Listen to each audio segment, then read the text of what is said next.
আমার বাসায় তরমুজ আনলে মনে করেন যে পাশের বাসায়, এ বাসায়, ও বাসায় শরবত এটা সেটা করে শেষ করা লাগতো। তো বিষয়টা হয়েছে এরকম যে তরমুজ ছোট আনুক আর বড় আনুক যাই আনুক, মানে শেষের দিকে ফেলেই দিতে হইতো শরবত এটা সেটা করে খেয়ে শেষ করতে হইতো। কিন্তু ভাইরে ভাই আমি একটা এই ট্রিক্সে আমি আইসক্রিম ট্রিক্সে তরমুজটা কাটলাম। বিশ্বাস করেন এই ট্রিক্সে কাটার পরে দেখি যে এক রাতের মধ্যে মনে হয় যে তরমুজের স্বাদ মনে হয় যে ডাবল বেড়ে গেছে বাচ্চাদের কাছে।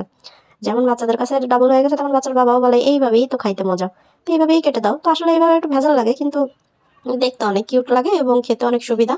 যে মানে চামচ দিয়ে খাওয়ার থেকে মানে এইভাবে খেলে আরকি ভালো লাগে। বিষয়টা দেখতে অনেক ইউনিক এবং খেতেও নাকি ভালো লাগে। তো আমি আসলে আগের স্বাদই কারণ আমি কাটি তো আমার বিরক্ত লাগে। তো যাই হোক বাচ্চাদের জন্য আর বাচ্চার বাবার জন্য আসলে জিনিসটা নাকি তাদের ভাল লাগছে। তো আপনারা এভাবে ট্রাই করবেন যে বাচ্চারা তরমুজ খায় না, অনেক বাচ্চারা তরমুজ খেতে চায় না। তো ওদের জন্য এভাবে যদি এই ট্রিক্সটা করে যদি ফ্রিজে রেখে দেন বা ওদের সামনে দেন বা মেহমানের সামনে দেন, জিনিসটা আসলে ইউনিক। আপনারা এভাবে করে সামনে সার্ভ করতে পারেন।